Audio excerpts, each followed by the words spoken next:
Adam Gravitz Sports Show.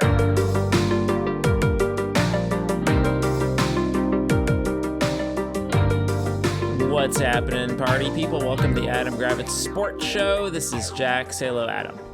What's up, everyone? Let's just get right into it. We got two major topics tonight. Major topics. Want to attack them? Which one do you want to go with first? Let's start with the trade deadline. All right, so we have NBA trade deadline is actually on. We're recording this on Tuesday. Yeah. The NBA trade deadline is on Thursday. But we've already had a few trades. I don't know which one you'd like to start with first. James Harden's pretty good. Which one? The James Harden trade?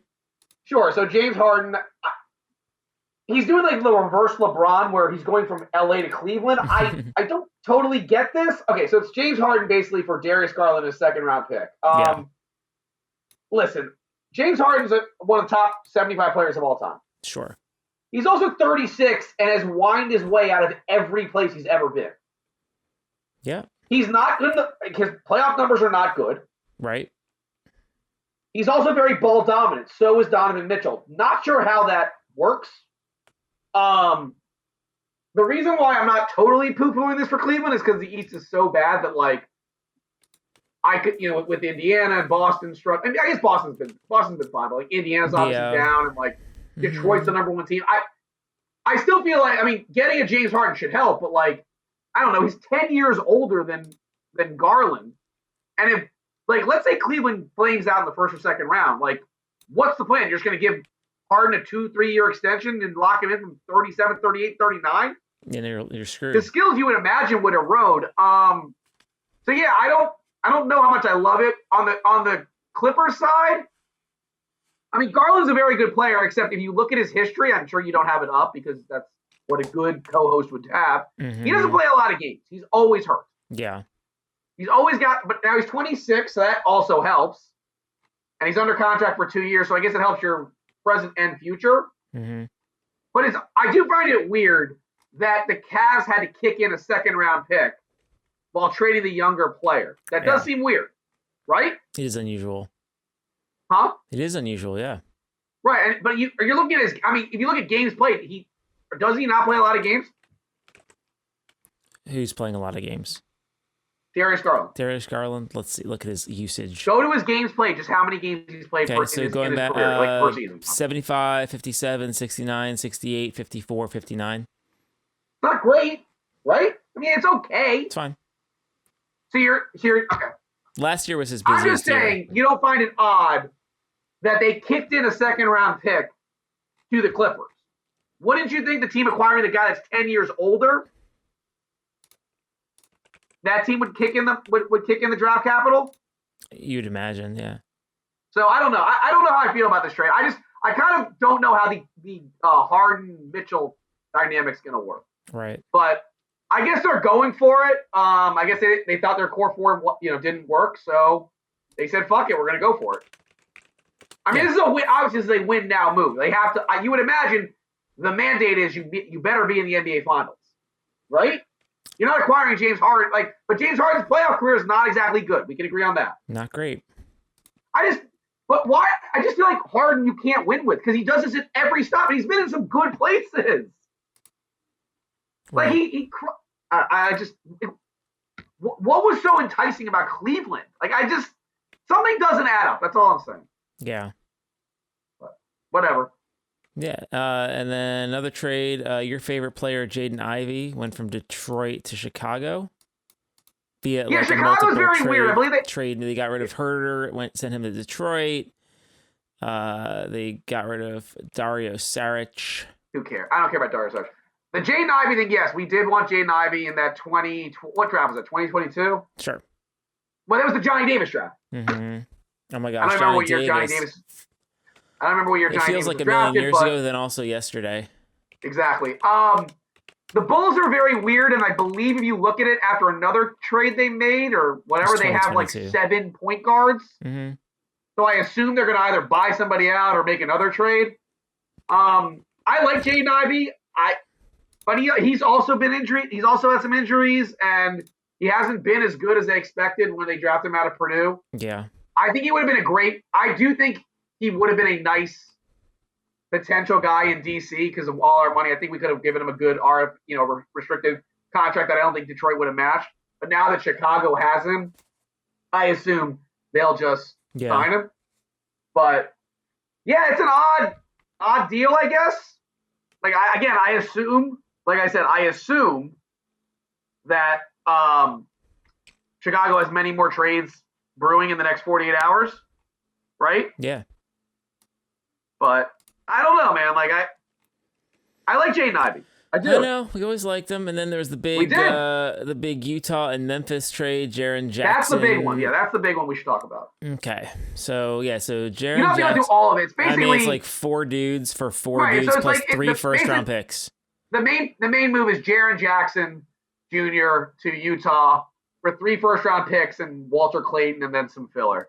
Mm-hmm. I don't know how I feel about this. I guess I kind of applaud Utah for going for finally like being like, hey, we're going to try to win. Yeah. And they don't give up their pick this year. So what I'm curious about is when Jaren Jackson all of a sudden starts having injuries, will the same people who cried about the Wizards sitting Trae Young do the same thing for Utah? Because they're in the same boat. Their pick is top 8 protected with Oklahoma City. I'm just saying.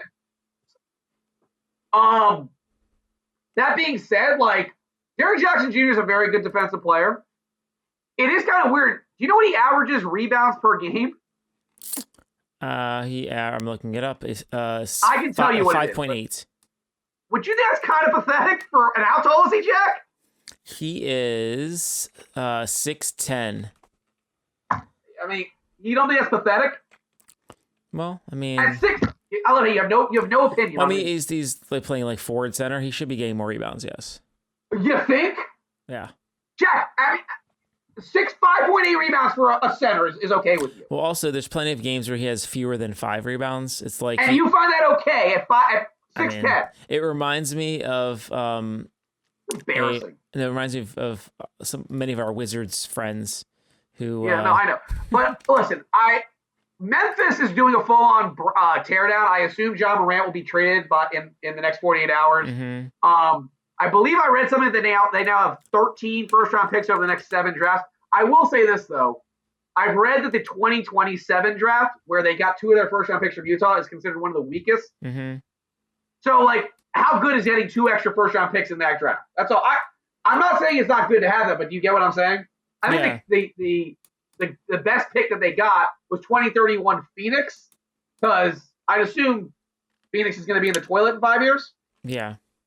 So, I don't know. I just like acquiring 2 extra. It's like the 2024 draft when everyone was like, "Oh, didn't the Wizards have what 3 first-round picks in that draft?" Mm-hmm. And everyone's like, "Oh, it was a dog shit draft." And the Wizards ended up actually probably getting like 2 of the top 5, 6 players in the draft. And I will say Memphis does have a very good front office, but it's like acquiring those 2 first-round picks in a draft where it's like, I don't know. That's all. And you talk about but John for Morant, Utah, it's like now you have Lauri Markkanen, mm-hmm. you have Keontae George, you have Ace Bailey, you have now Jaren Jackson Jr. The big question for them, which actually could impact the Wizards, is what do they do with Walker Kessler, who's going to be a restricted free agent? Mm-hmm. Because would you not agree that he'd be a perfect fit in DC next to Sarr? He's the Wizards need. Yeah, the Wizards need a 7'2" guy, kind of. Yeah, that'd be nice. That can take all the punishment that Sarr doesn't have to. And he's averaging 10 rebounds a game, which is much better. Right, exactly. Now again, he got hurt early this year. He only played like 5 games this year before getting hurt. Correct. I'm just saying, where does he now fit in to their plans? That's all. Yeah. Like if I'm the Wizards, am I structuring a contract to make it like a point, like something that maybe hopefully we can do something that maybe Utah can't match? Mm-hmm. That's all. Just a thought. Wizards have money. I don't mind the trade. I'd probably give the slight edge to Memphis. Yeah. Because I think they got as far as they could with the Desmond Bane, John Morant, Jaren Jackson Jr. And they ended up getting 7 first-round picks for Desmond Bane and Jaren Jackson Jr. That's damn impressive. It's wild. And they still have some good, talented young players. Zach Edey, Cedric Howard, Scottie Pippen Jr. is not a bad prospect. I'm just saying they've got some good young pieces. Mm-hmm. And now you've got a ton of draft picks. You're going to have a ton of cap space. I applaud Memphis for doing it. And I also like what Utah's doing. Utah's finally saying, hey, we're going to try to win. Right. Like, let's try to win.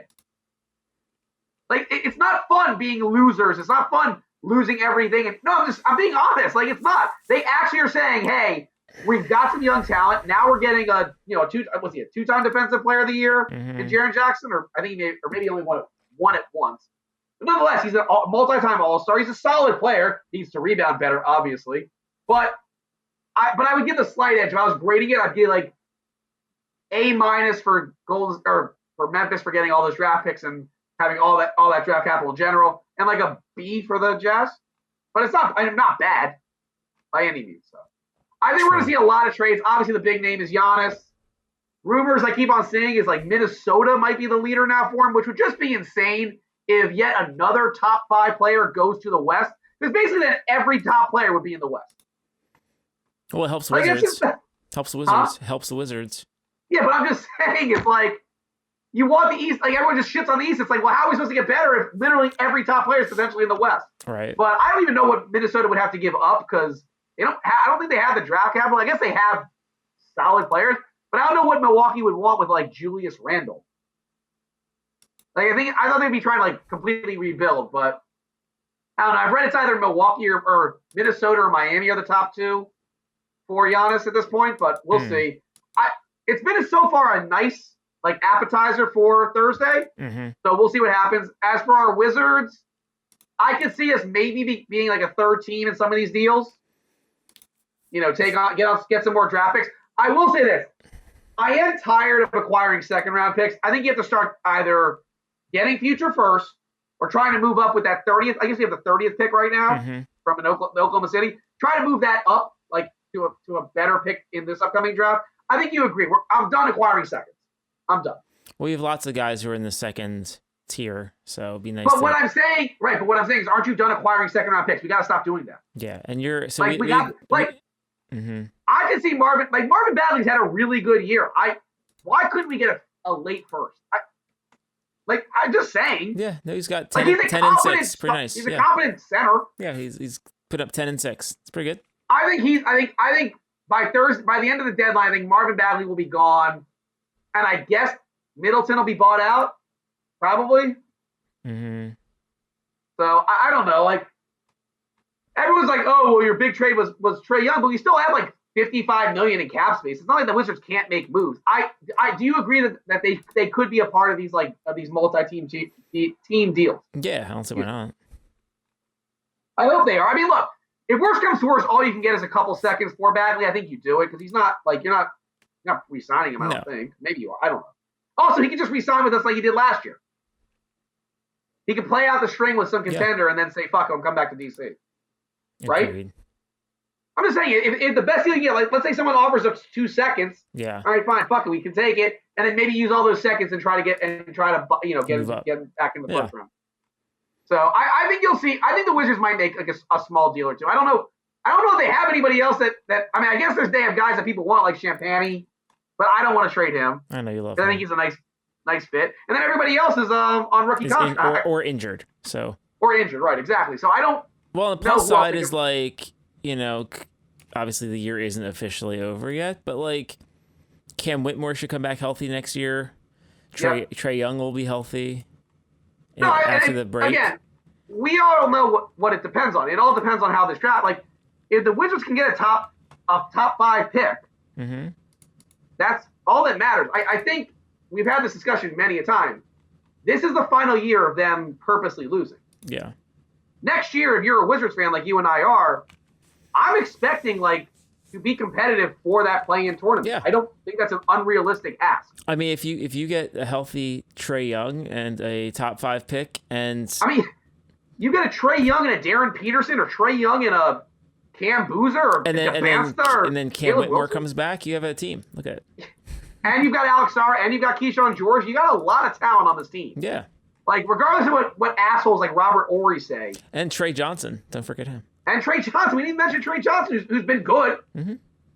So, yeah, I think it all depends on this lottery. That's really the key for the Wizards. But we know that. But I do think that Marvin Bagley will not be on the team. That's I don't call that a bold prediction. I don't think he'll be on the team. Well, I've always loved Marvin Bagley, and I look forward to having him back. I look forward to having him back here in 6 months when he gets signed. I'm saying he'll probably resign. I'm just saying, if you can get like an early second this year, why not? If that's the best you can get, fine, fuck it, let's do it. Take it. I would give us like 5 second-round picks, but who cares? Yeah. Okay. So that's that. That's basketball. But yeah, I NBA love the trade NBA trade deadline. deadline. It's I know crazy. you get excited, and then the I love it. I love all trade deadlines. You like the movement. Love 'em You all. like the dynamics. It's great. I just love trades. Yeah. And then we have one thing coming up Sunday. It's the big football game, the Super Bowl. We do. You're most excited for the alternative Turning Point USA halftime show featuring Couldn't give two shits. the great Kid Rock, because everyone knows that conservatives would not want adult rock. They only want children. The Seahawks are facing the Patriots. The Seahawks are 4.5-point favorites. I don't love that number, but yeah. I know that you are concerned because this is like another classic year where everyone thinks that the Seahawks are much better than the Patriots and deserve it much more. And Correct. that's where you get your hopes and dreams ruined. Well, I mean, And- there's been a couple Super Bowls where like the Patriots have been like the decided underdogs and they win. Yeah. There's just they have some sort of magic where they can do this, and like they're not an untalented team. I just, gun to head, I would pick the Seahawks to cover this spread, but like the Patriots also, if you look at their history, outside of like the 85 against the Bears, they played close Super Bowls. Mm-hmm. So like that number is a little wonky, like 4.5. Mhm. It's not the best number to get. Like If you look at their statistical breakdown, like yeah, I'm sure. they're Seattle's pretty even. The Patriots Right, edge but out. also Seattle. Now again, New England also played the easiest schedule. Yeah, Here. no, for sure, and that's something to consider, right? Their path to the Super Bowl was like pretty easy. No, their path to the Super Bowl. They played elite defenses. They played horrific offense. Right, I would say that they're able to eke out these like close Yeah. victories without actually doing much. Correct. Seattle was much better in the postseason. Yeah, I mean, look, everything says Seattle, and obviously, we're both rooting for Seattle. Yeah. I feel like I've been at your house to watch the Super Bowl parties, and I was there for 28-3. I was there for like when I thought the Chiefs were going to win. I have a weird feeling. I don't know. It I never just have a never weird feeling. goes as planned. expected. But Yep. what I will say, if you're looking for things to think about, we noted this last week. On repeat again, I would take in a prop an AJ Barner Yeah, A.J. anytime Barner. touchdown would be a great play. I love it. I love AJ Barner. I feel like he also is their like QB sneak guy too. Yep, he lines up. So they get down to the 1 yard line. That's where I can see AJ Barner He's just like sneaking it he's in. like I also think, he's like a junior Taysom but Hill. I mean, again, if you're doing the prop bets, it's easy to be like, oh, I think JSN's going to score. I think No. Kenneth Walker's going to score. I think Stephon Diggs. I like where your head's at. I would pick AJ Barner too. I like that. I also think that's a great call. like anything involving Ramondre Stevenson. I mean, yeah, He's been the running back they trust in the playoffs. which is so. You know what I love I love how dumb the Patriots are. It's like, Mm-hmm. we used an early second-round pick on Travion Henderson, who's a game-breaking star. Yeah. And we're like, fuck it, we're just going to give it to Ramondre Stevenson like 30 times. Yeah. Mm-hmm. And like Travion Henderson, I believe, had like 6 snaps in the last game. Yeah. It's just like, Well, it's not that's bad. why, that's why I would zag, where it's like, you're like, I love everything Stevenson. I love everything Henderson. Oh, you think he's due? They just a decoy. Oh, I think he's due. I think this is like, we didn't play him at all against Denver. Just keeping him Everyone's fresh. going to be all over the Stevenson props. They don't think like that. No, but I also do like the a Barner. Hunter Henry anytime touchdown. I'll say why I don't like that is because Eamon Worry, the safety for Seattle, is an elite defensive. Fine. Then But I do like the Barner one. I'll give you Barner. Then your Mac Hollins. You can put all your I money actually, on. you know who I like? Who? Cooper Kupp. I can see Cooper Kupp scoring. Okay. Like, it's 3rd and 3 on the 7. Yeah. That's like the Cooper Kupp route. I know You he's running the back line. I know. Fine. I'm just saying, because I imagine JSN is going to be covered by Gonzalez. And so, like, Cooper Kupp, I'm telling you. Just remember that Or- Cooper Kupp has 2 touchdowns all year. Same. Okay? And how many? Barner's got 4. What is your 6. point? He's 6. 6. Okay, great, Jack. Like, somebody else is going to score. All right, I know. I'm just saying. Like, That's why I said I think Barner's got better. I actually don't mind Shaheed. I wouldn't be shocked if Shaheed scored on like a long, like 50-yarder either. Yeah, So we'll see. that's- But yeah, I right Glass now, guy. gun to head, I'm picking the Seahawks. I do think they're better. I think they're better. I think this game will be close, but I believe the Seahawks will do enough to pull away at the end where they end up winning by like 9. Could it be like I was gonna think I could see like a 26-20 game maybe. I don't know. I think 26-17. No, I've seen that score predicted too. But yeah, 26-20 would still be a cover. Mm-hmm. But yeah, so our props are anytime touchdown Varner, maybe a little anytime touchdown Cup. Sure. And Jack is in love with Stevenson. I think Henderson's could have. I acknowledge that Henderson is a better running back, but what I see from having been a fantasy manager with Ramondre Stevenson is no matter how many times he fumbles, how many times he gets stuffed, they keep going back to Ramondre Stevenson. It does seem weird if you ask me how much Vrabel just does not like Henderson. There's just some. I mean, he has more yards per carry. He has more touchdowns. He has fewer fumbles. He played in more games. I don't know what to tell you. Whatever it is, he just doesn't care about him. But nope. All I'm saying is what I see. But yeah, no, I mean, I'm going to do my yearly tradition of watching at your house. Yeah. Watching good Super Bowls, watching dud Super Bowls. Should be good times. Mm-hmm. I know you're going to put it in the Hangry Joe's order, so that's good. I have to place that probably on Friday, I imagine. Yeah, Friday's a good call. My favorite part of whenever I've ordered wings for any Super Bowl party, and you know what it is. I know. So you go there, and then there's people who walk in and order while they walk in. Well, I just don't know. I love it because it's just like it'll be like I'll be waiting there at like 4 or like let's say because I'm gonna pick it up at 5, right? I'll pick it up at 5 on Sunday. Sure. You'll have some idiot come in at like 4:30, being like, "I'd like to order 24 wings." It's like, cool. Come back tomorrow. Yeah, like what are you doing? It's like it's not a hard call. Like I was even thinking of calling today, but I'm thinking like Thursday or Friday should be right. Spikes. And I imagine you'll be providing some other good options for food. Yeah, I'll be picking up some more pizza and some mozzarella sticks and probably make some sort of dip of some sort. I assume Alicia will have some sort of dessert option. I don't know. We'll see. Really, no dessert. We're gonna have no dessert. I find that hard to believe. No, she may make a few pastries and baked goods. Exactly. Let's see what else. So that happened. I had an interesting day today. I know. I told you a little bit about it. As listeners know, I'm pretty sure I said that my you had a flood last week. Burst. Yeah. Last week. Was it now 2 weeks ago, or was it last week? Last week. Last week you had a flood. Last week. It seemed like it was 2 weeks ago, but yes, it was last week. And I had some carpet issues and some drywall issues. And today I had my maintenance guy and like his drywall guy come, and they were in my house for about 6 hours fixing my drywall and put some new padding on my carpet. Yeah. So that was nice because now it's all good. They did cut off my TV and like internet. They just cut it off. They're like, "Oh, how's your TV doing?" I'm like, "You just cut it." That was not nice, but it's all good. They did the job, and I'm happy. Yeah. And then Jack also this weekend went to go see Melania. So Melania. One of my fun hobbies for the weekend was refreshing Fandango and Rotten Tomatoes to see the status. And as I expected, there was basically no seats sold in our area whatsoever. Yeah. I was told though that it was standing room only. Well, standing probably at the bathroom, I would imagine. But the reality is that it's well noted that, yes, there's a large collection of 60-year-old white women who wanted to see this film. I'm sure they had a great time. But from what I've seen, it's like 6 of them in an empty theater.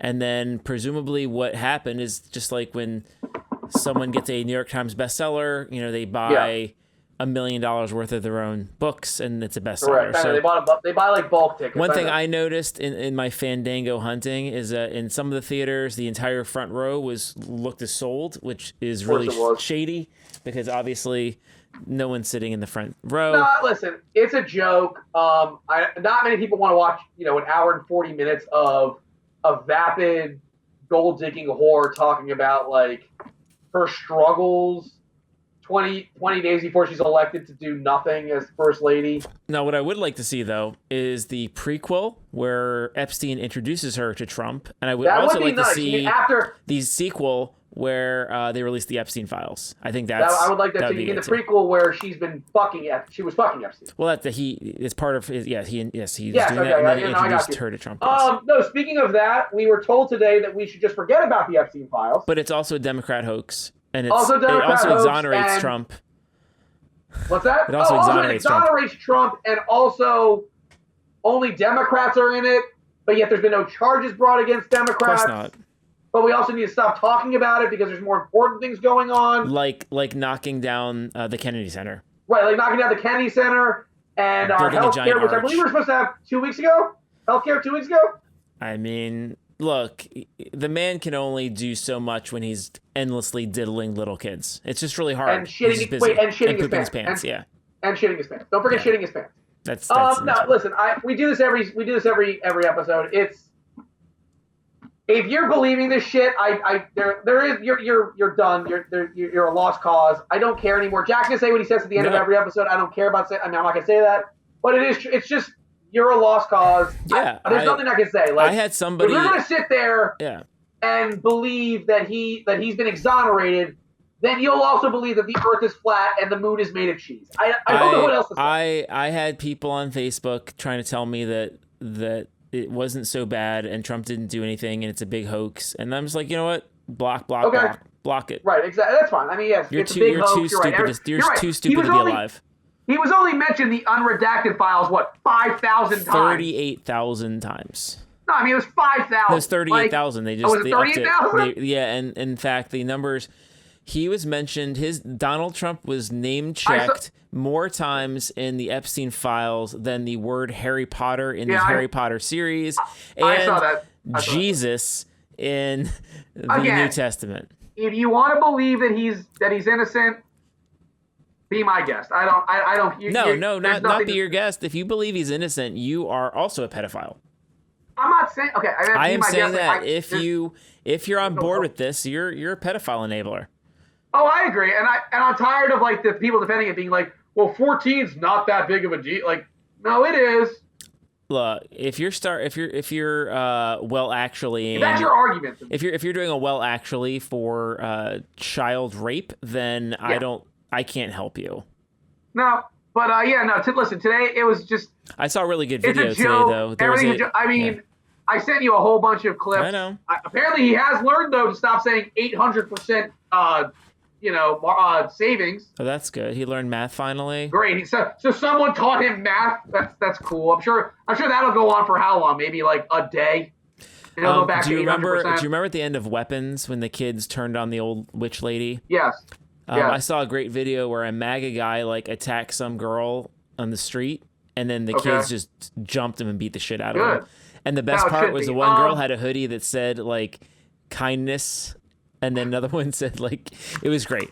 You gotta watch that video. Again, like, it's just, and they always got stupid hats. It's like, America is back. Again, I'm always fascinated when he's like, our country was dead. I'm like, explain that one to me. I've never understood that one. Like, our country's dead. I mean, okay, cool. Like, what, we were dead because we had low unemployment, low inflation, like a normal. I miss a year and a few days ago when I could just not worry about what the government was doing. Yeah, I miss that too. I miss having a job where I didn't have to worry about losing my job because the president just on a whim was like, fuck it, I don't want to do this thing anymore. Yeah. Cool. That was fun. But yeah, no, instead every day now it's like, oh, but listen, in other good news though, we're going to have a 100,000 seat stadium being built in the next 4 months. For a pointless UFC fight. That's cool. Yeah. That'll go well. But yeah, anyway, man, I know we've talked too much about Trump. It's not enjoyable. Jack will be watching Turning Point USA on his laptop on Sunday, so he'll report back to you with his review of the Kid Rock-led concert. We're both looking forward to all the social media posts on Super Bowl Sunday where every person with Bible verses and sunglasses in their profile photo say that Bad Bunny is bad for America and Whatever. And they didn't watch it, but he also sucks. I'm also looking forward to how many MAGA morons will be boycotting the Super Bowl, just like they boycotted Starbucks and boycotted or the NFL before. They've been boichotting the NFL. Yeah, they boycotted the NFL. Kyle I think and like 3 or 4 Kaepernick. times. What are we doing? Right, they all hate football. I forgot. All the MAGA morons hate football. It's weird though because it's guys. I mean, it's guys in tights grabbing each other. I feel like that's their thing. They should like that. That's their favorite. But anyway, yeah, we're all looking forward to the Super Bowl. Hopefully the Seahawks win because it will be nauseating if the Patriots win. I'll just say that for myself. I agree. And yeah, Jack will also be watching lots of Maryland basketball this week because Maryland basketball is a lot of fun. I pretend that they don't exist. So what? I pretend that it doesn't exist. I wonder if Jack had a choice of just watching Maryland basketball on loop or the Turning Point USA performance. I don't know what he would choose. I'll take a black screen. So no, you have to choose one. No, so the other day when Maryland was getting pummeled by Purdue, I just turned the TV off and just sat in silence. That's shocking. I sat in silence. First half, I was like, I'm just gonna sit in silence. Yeah. No, actually, I think given the choice, I would watch basketball. I will say, I think Buzz Williams has been a really good hire so far. I think he's really good. I think he emulates what Maryland should be. I feel he seems like he's not about himself, right? Well, so they posted this stupid story about how he doesn't have a computer because he really prefers the tactile nature of writing things down by hand. To which I commented, maybe you should get yourself a computer so you could not lose every game by 30. I feel like that would be those kind of little quips are fun when you're winning, but when you're getting the doors blown off you every single night, don't tell me about your little journal. To my credit, I did say when you made the hire, I'm like, I don't really see the upside of this. He's never really made he's never really done more than Willard did in his career in terms of. Willard took himself out, but it reminds me just like the Turgeon pickup. I'll say this: I'll give him a pass for year one. Usually, you get a little bit of a pass for year one. It's not not all your guys. This is the worst year in Maryland basketball history. I said this to you where the team is not under kind of some suspension. I said this to you that next year with your supposedly high recruiting class, dude better make the Sweet 16. That's all I'm saying. And if you don't, get him out of here. Got a bit of a problem. Get him out of here. Because you spend a lot of money on your NIL for basketball. Because you don't spend it on football. We know that. The football team's spending some money, but I'd still not compared to what. Well, our defensive line, we have a $100 million defensive line, but shut up! You're not spending $100 million on your defensive line. $100 million on the defensive line. You're spending $100 million on a 5-win defensive line for a 5-win team. Well, I guess I shouldn't be throwing stones because FSU is probably doing that same shit. I think they just called me to be their offensive coordinator at Florida State. But anyway. Oh, fuck you! I didn't even mention that. Yeah, all right. We're done here. We'll move 60 on. 60 seconds on that. Gus Malzahn was hired as Florida State's offensive coordinator. Just another shit topping on the shit ice cream sandwich that is Florida State. I don't know when you could have done this. I don't know, back in December. Just saying. True or false? Yeah. Could have done this back in December. Good news, Mike Norvell, who won 7 games over the last 2 years, is now getting back to calling plays, which last time he did that was 2024, where I believe the team was 131st out of 132nd in total offense. Strong. So that seems like a great hire or a great decision. Look, man, I don't care. Gus Malzahn was a joke hire anyway. I didn't love the hire when they did. I'm like, great, we're hired. Wasn't gonna be around forever. But 1 year, it's like this team is just such a fucking shit show, and I'm not surprised. So yeah, fuck it. Thanks for being a dick. Fuck, you're an asshole. You're a real asshole. Hold on. What's some breaking news? Mitch McConnell's in the hospital. Great, don't care. All right, okay. We're not talking about it. All right, let's end the show. All right, for Adam, this is Jack. This has been the Adam Gravitz Sports Show. Have a great night.